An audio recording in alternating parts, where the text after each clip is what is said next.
Hey guys, Eric here, and it's nighttime tonight. And in my previous video, you saw me build and take you through the configuration and how to set up a portable inflatable hot tub that we had purchased from Costco. This one right here, the Saluspa Laguna. What we've been noticing is a lot of times we want to use the hot tub at night. And at night when you get out and when you're getting out and getting into the hot tub, it can be really cold, especially when it gets down into the low 40s here at night in Arizona. So what we found at Costco today, we thought would be a perfect complement to our hot tub at night. Right here. Now this is a propane patio heater. It's got 46 thousandths BTUs output of heat. This is the gray version. It uses a propane tank, like that one right there. And we're going to be building this, and hopefully it'll sit, relatively close to the hot tub. Not too close that it's going to bake you if you're sitting in the hot tub, but close enough that it provides enough heat when you're getting out of the hot tub to not be shivering and freezing and whatnot. So I hope this is the perfect complement to our hot tub. This one was $130 on sale at Costco. I have seen them as cheap as $99 at Home Depot. I don't know about the brands or anything like that. I just picked this one up because I saw it there and it was relatively cheap. I've seen them go upwards of $200 as well. So this one was at $130. I thought was a good deal. And the propane tank was $30 at Costco. And I've seen those go for $86, $89. So $30 was definitely a good price for that as well. Alright, so let's unbox it, see what we got, and we'll get to building this.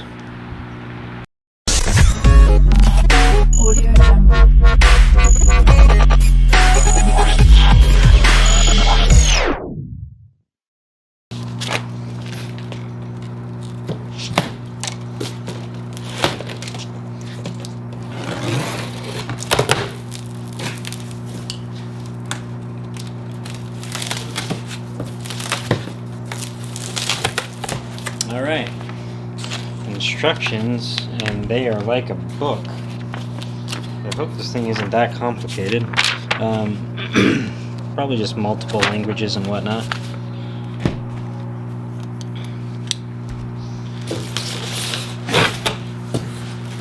Alright. There's the main drum. This is where the tank is housed.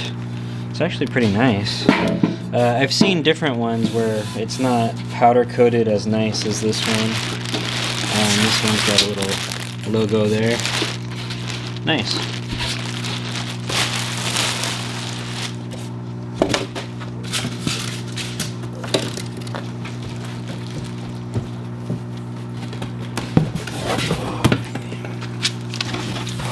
Don't know what this is, so we're gonna open this up.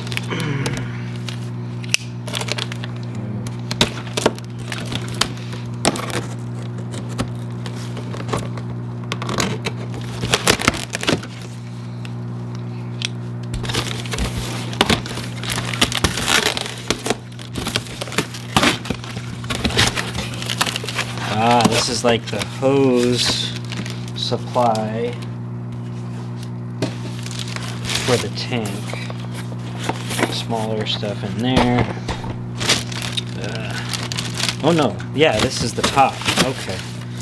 Yeah, alright, let's pull this out.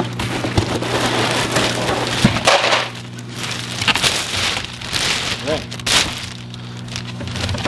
So this is the top of the unit. This is the part that actually heats up and gets real hot. It's a lot bigger than I expected.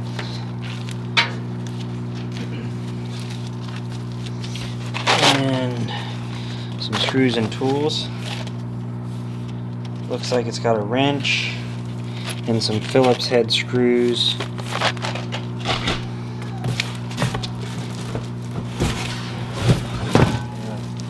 One of the poles here.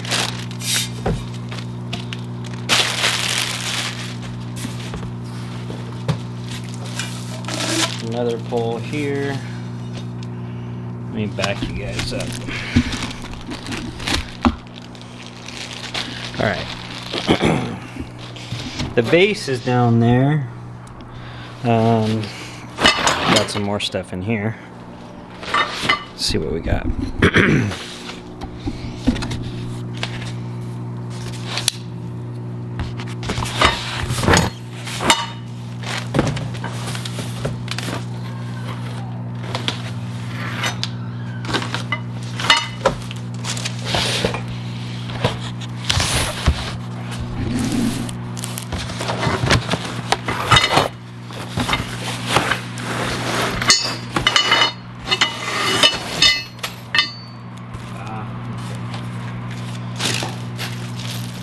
Got a chain, and these are the pieces that actually hold the propane tank.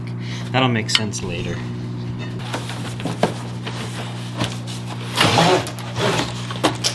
Okay.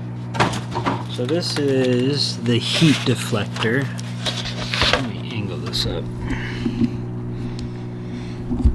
So this is the heat deflector here. This is what reflects the heat back down. So the heat doesn't just rise up, it actually gets reflected back down to heat up the area that you're actually present in. One last little box here.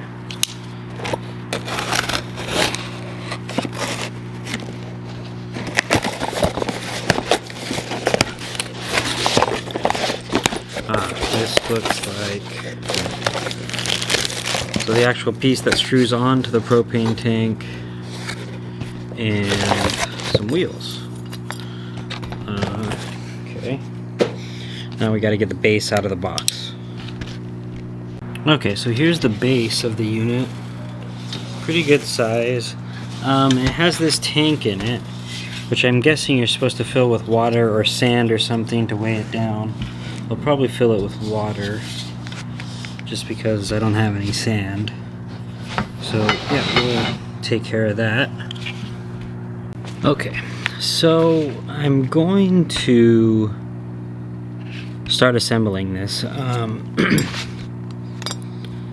Sorry, I'm debating whether I want to actually use this wrench that it comes with. I don't think I'm going to. I think I'm going to use a socket wrench just because it's easier. And in the interest of saving time and effort, we'll use a socket wrench. I've also got this really cool electric screwdriver that I picked up from Costco.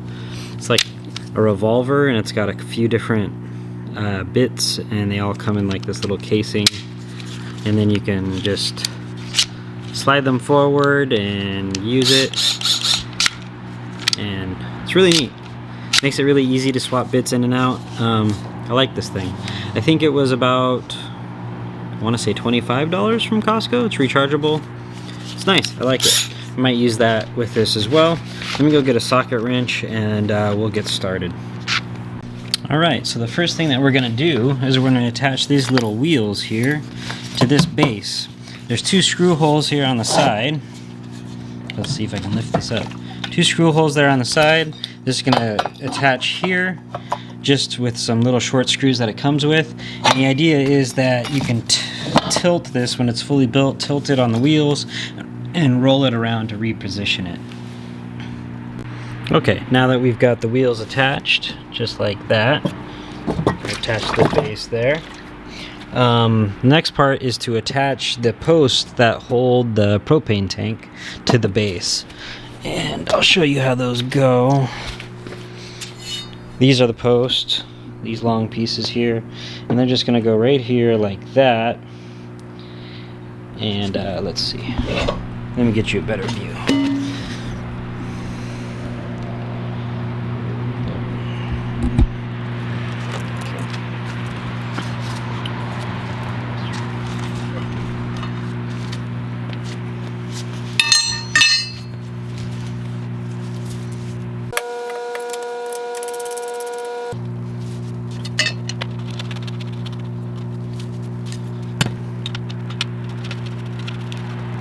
Okay, so I'm actually going to wait to tighten these up with the socket wrench because I know that there's a piece that goes on top, and I want to make sure all of those holes align with each other before I tighten down these screws.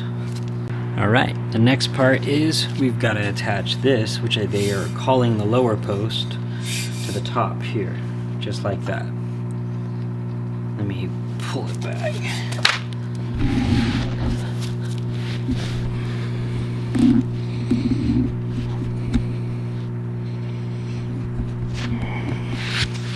Okay, we're gonna attach this piece up here, just like that.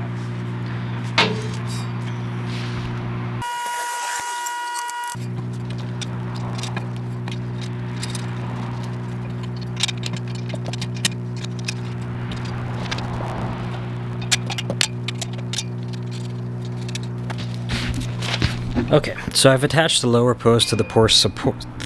I've attached the lower post to the post supports with these 6 bolts here. 1, 2, 3, 4, 5, 6. And then they've got these flanged nuts that go underneath.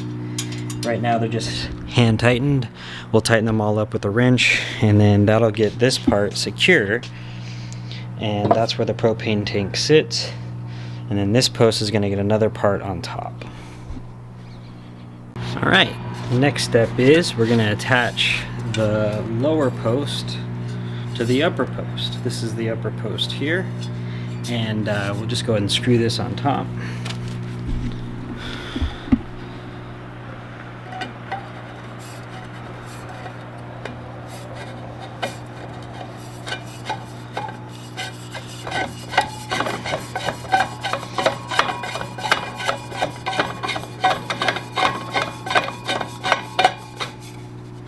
Alright, that's what we're looking at right now. I'll zoom out. Let's just walk over here real quick. There you go. That's what the whole thing looks like right now. Now the next step is we're going to slide the tank housing, this thing, over the top.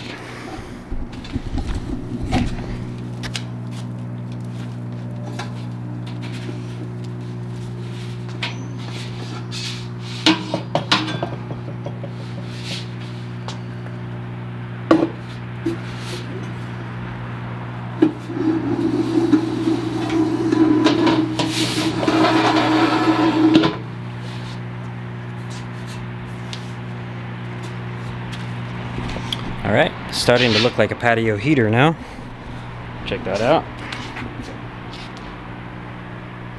Now it's time to assemble the heating element, or the part that goes on top.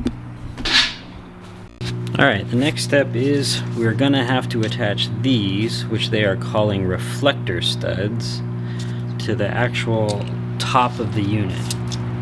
Bring this over here. This is the head unit, really big, and there's 3 screw holes up here, and we're going to screw these in.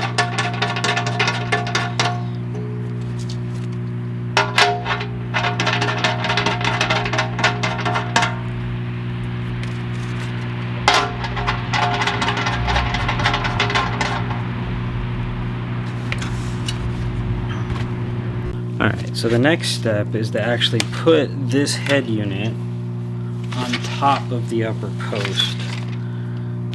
And while we're doing that, we're going to have to feed this pipe that's at the bottom here down through the post itself. Alright, let's go ahead and do that.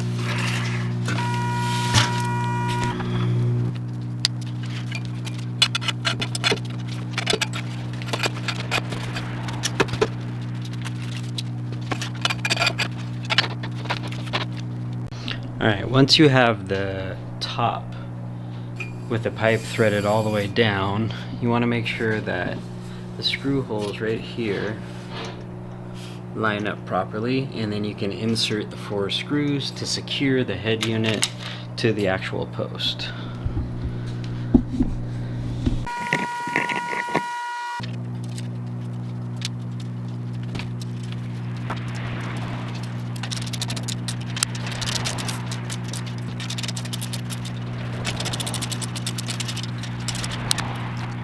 Alright, so now that we've got the head unit attached to the post up there, we're supposed to assemble the heat reflector or heat deflector. That's using these pieces here. It's going to look almost like a satellite dish that sits on top. These have a blue plastic protecting layer on them, So you're just going to peel that off. Yeah, to reveal the reflective surface.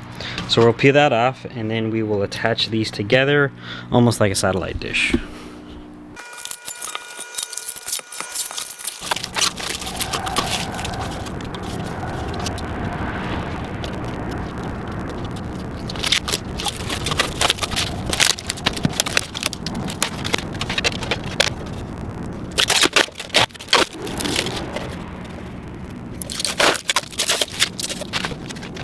Okay, so these are going to be assembled around this, kind of like that, until it makes a giant satellite dish. And I'll show you what it looks like when it's complete. Oh, what you're going to use to put them together, these tiny screws, Phillips head screws, and then they have a closed nut that goes on the end.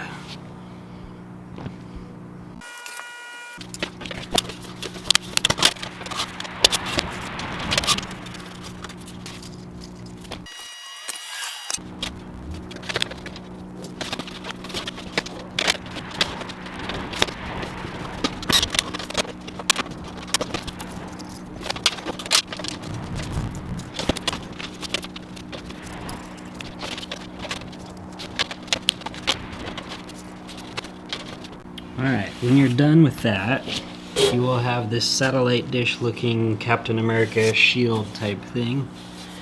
And this is actually going to sit all the way at the top there, like an umbrella on top of the head unit there. Now there are a couple ways you can get it up there. You can get a ladder and you can climb up and do it that way, or you can tilt the entire unit and put it on that way. That's what I'm going to do right now.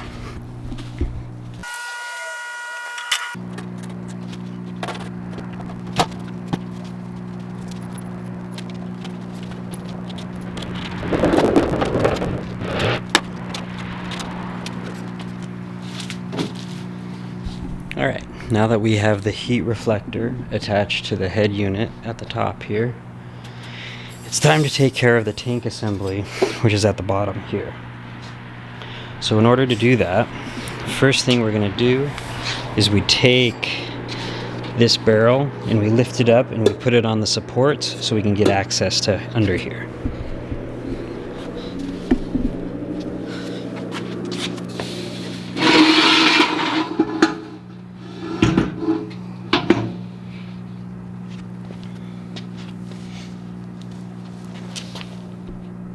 So now we need to attach the valve that came with the heating unit to the pipe that goes up to the head unit right here.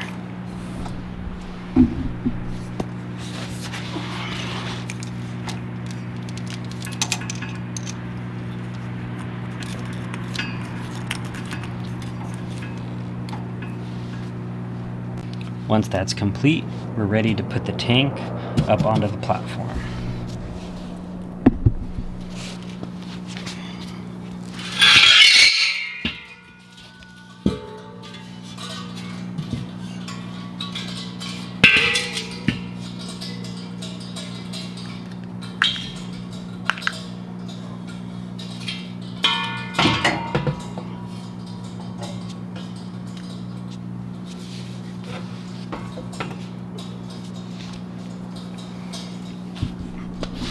Once the tank's on the platform, you can attach the valve directly to the spout or valve that's on the tank here.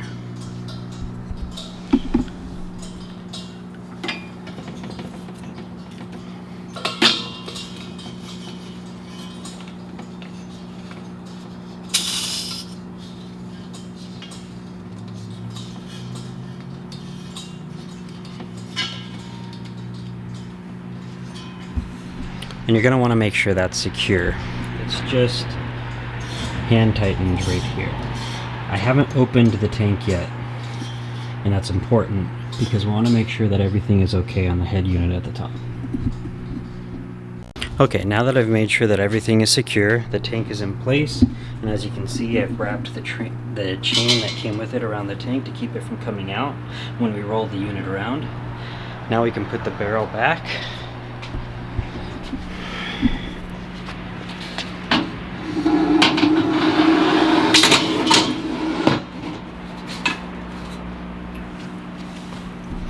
Now it's time to get to testing this. Now if you'll notice, there's a warning label here at the top. This label is basically telling you that there's a battery inside the starter, but the battery is not actually attached yet. So you need to unscrew the starter here and it will come out. And then you can insert the battery.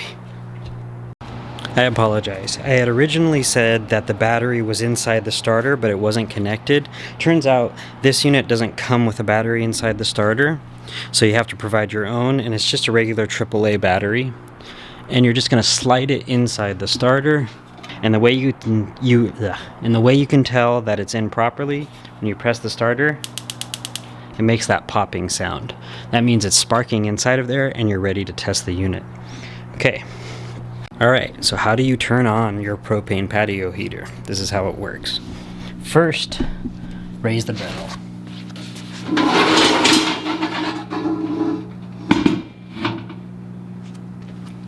And then you're going to make sure that your propane valve is open.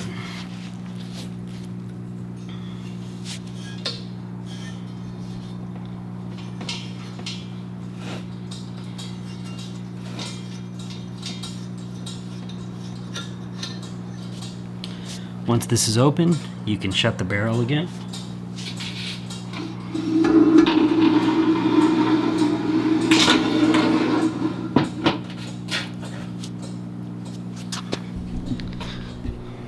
Next thing you're going to want to do is come back up to the top here, and you want to take this dial and you want to press it in and then turn it to high. Yeah, so you press it in and you turn it, and then what you're going to want to do is actually press this in at the same time you're pressing this. So it's going to take two hands, and I'll show you how to do that.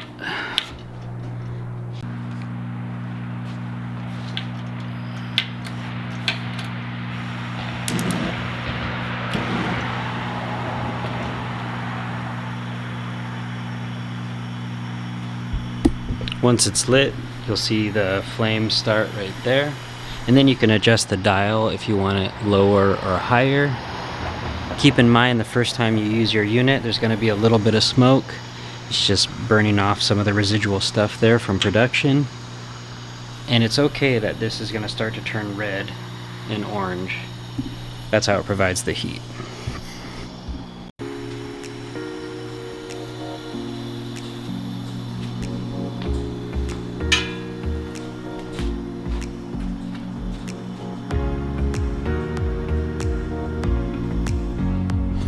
Alright guys, thank you for watching the video on how to assemble a patio propane heater. I hope this helps you out, and I hope you guys try this as a complement to your portable inflatable spa or your built-in spa, or if you don't have a spa at all and you just want to enjoy some outside time during the fall and winter when it's colder. This patio heater does put off quite a bit of heat. I'm standing out here and it's pretty cold right now, and it's quite comfortable right underneath this heater. Thank you guys for subscribing. If you have any questions, leave them in the comments below. And yeah, thank you for joining me for another problem solved.